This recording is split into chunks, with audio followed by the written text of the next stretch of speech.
What's going on, everybody? It's Tom. And it's Jamie. Welcome to the Chronicles of Podcast. The Chronicles of 2000 Trees 2024. I'm Ben, bass player in Knives. I'm Izzy, one of the sax players in Knives.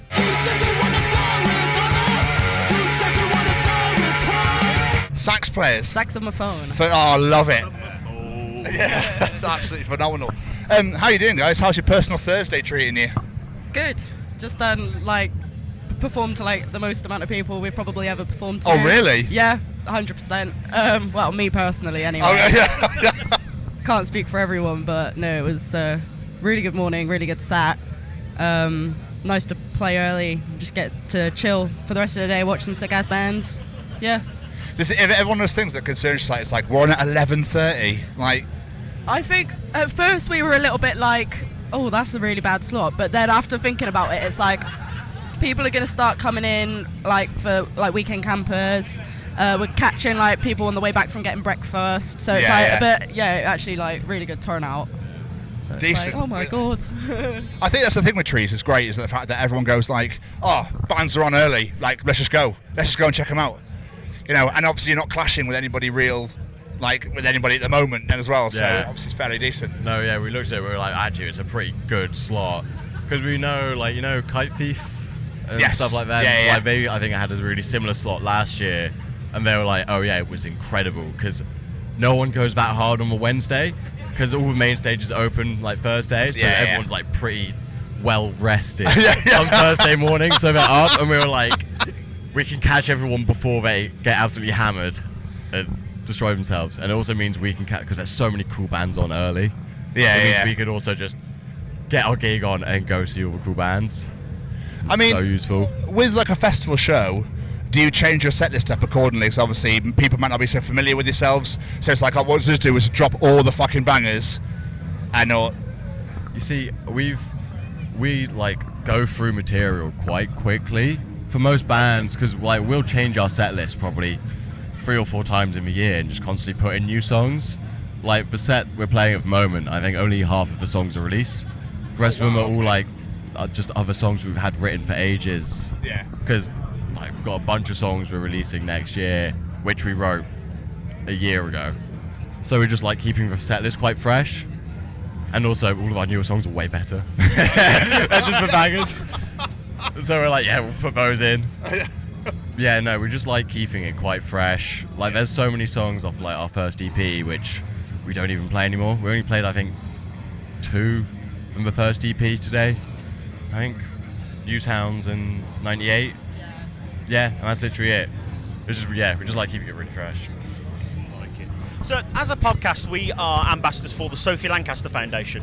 Are you familiar? I was going to say, are you familiar with Sophie and her story? But that nod says yes. Yeah, I am. Because I'm an alternative person. I think it's something that most alternative people know about through media, social media, word of mouth, and things like that. But it's one of those things that you do get told about. So yeah. But as someone in the alternative community, have you ever experienced this where you're treated differently or stereotyped or something because you're part of this? 100%. I work at a sports bar in a small town called Dursley in Gloucestershire. Yes, and it's a hub for the football club and things like that. And it's very much that, those types of people who aren't necessarily so accepting of people that aren't straight white men type things. So I quite often get it's just the comments people sort of give you, especially growing up in a small town like that. It's just because people don't see alternative people every day. Yeah. What about yourself? Is this something you've experienced? Yeah, pretty much the exact same. I also grew up in a town literally 10 minutes over, and it's the same thing. It was really hard to sort of find myself because there's no one else that was really alternative. So I was I'm getting into this music and this sort of way of dressing and appearance, but no one else really gets it. So it took ages. It wasn't until I was 18, which even then is still quite young. Some people, it takes years for them to be able to accept sort of what they like, dress how they like. But yeah, it was the same thing. Just comments. You get a lot of looks. especially being like black and sort of having quite a standout appearance. You get so many looks. It's nice because we're all from Bristol, or we're all in Bristol quite a lot, which is pretty accepting of it, and it's very normal to be alternative. Most people are alternative in Bristol. You can do what you like in Bristol. Yeah, it's like Yeah. it's like you're completely fine in Bristol, but it's second you go into like other cities, it's like Europe and stuff like that as well. It's just not as popular. So you do. Yeah, surprisingly. I mean, some of the venues we played is like a little hub. The sense of community in Europe is so strong because it's still a lot more like, you know, in the 80s when people were like, yeah, it's a small community and everyone's like got each other's back. It's so much like that in Europe because the community is just smaller. Because I think in sort of like the UK, it's so like overpopularized with just so many bands. The community is way bigger. It's way easier to find people. Whereas in Europe, it's really like there's like a few venues everyone just goes to. It's like over there, you do get a lot more looks. Also because we are English. That too, They just love to pull the van over. Oh, yeah. If there's one thing they love doing in Europe, when you're driving a big white van with UK plates, it's like a target. Are we going in and out of Poland? We got stopped each way. No, it's Germany. Oh, yeah, Germany. Wow. Germany both times. We got stopped and searched. It's like, we're just a band. We don't have a van full of drugs, we promise. Yeah. It's really funny. They open the side door and it's just 9 sweaty musicians. And we're like, guys, it's just empty crisp packets. People staring at Netflix. German border force with like guns, and we're like, oh my god. Oh my days. Yeah, it is. Yeah, it's proper. We're all sat in the van like, oh, it's like 2 a.m. My follow-up question was going to be like, since what happened to Sophie, do you think it's got better, a bit more accepting for people in the alternative community, or is it still very much out there? I think definitely in Bristol, like, because that's where we're all living now, and I can only really speak from personal experience there. In Bristol, it's very much like accepted, like on the majority. Like, I can't say that like there's no sort of discrimination or anything like that against anyone, because obviously there is wherever you go. But at least in Bristol, especially where we all studied, it's a place called Stokescroft, and it's like a kind of hub for all like different cultures, because it's like where there's loads of Jamaican communities, African communities, things like that. And it's like literally no matter like what you look like, it's like you can walk down the street wearing like your underwear and no one bats an eyelid, because it's just like there's just so many different types of people there.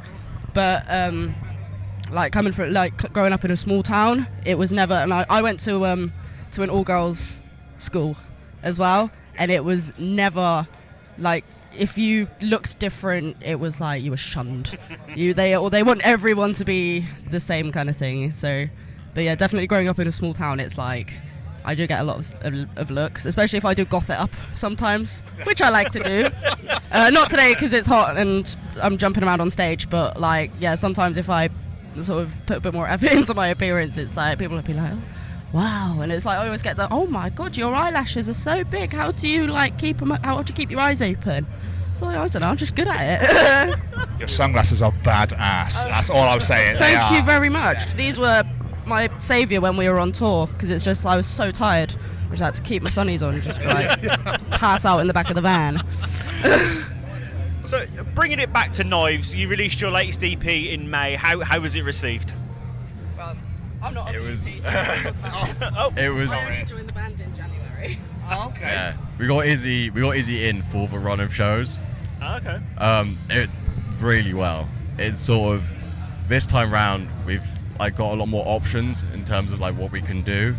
First EP was very much sort of first EP I just joined the band. Literally I joined for a release show, so I was very new to it, and then it really felt like really nervous. We kind of don't know what we're doing in terms of like options of what we can do once it's released, like touring and sort of merch and all of that. It felt quite minimal.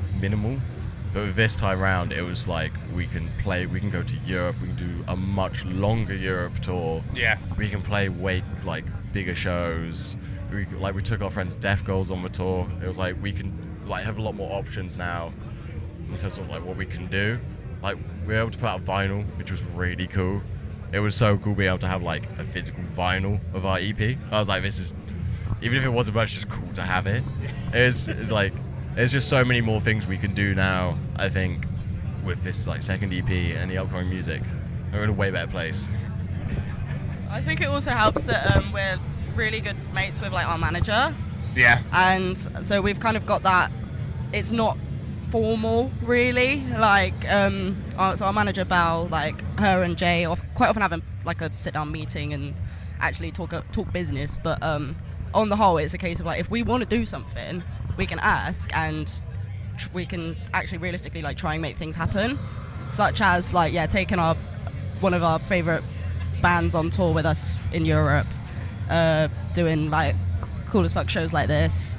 And it's just like helps having that sort of personal connection with the people we're 100%. working with, Yeah. as opposed to being like more of a business than a band. I couldn't do that. I hate it. So it's all on the up here for Knives then. Obviously you're going on tour in October with DZ Death Rays. Yes. Excited? Very excited. Yeah.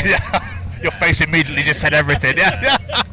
It's like going to be some of like the coolest venues in the UK that none of us have played before, and it's like going to new cities as well. Like even though it's just the UK, it's still like so many places we haven't played and places where we could be like perceived differently and things like that. So very excited.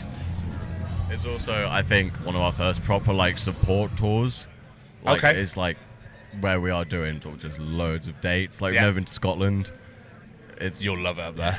Very exciting. Yeah, you'll love it up It's there. like Trust one me. of, yeah, it's like one of our first proper UK tours because we've done like little like 3 to 5 day dates. Yeah. But we've never done just like a Full tour, proper quite nice venues and not like little basements where we Yeah. like, can we please play on like Sunday the 5th? Please say we have it free. We'll open. We'll play 10 minutes, it's fine. Please. Yeah. We'll cut 5 songs, it's Yeah, fine. It's just really nice to have like what feels like it's a really good opportunity. Yeah. Also like DZ, sort of like known them for ages, especially because it's like their anniversary tour. Like they're just a properly good band, and I'm excited to see them play every night. It's just nice. It'll be here before you know it. And guys, I wish you every success going forward and Thank everything. you. So absolute pleasure. Thank you so much for joining us. We appreciate it massively.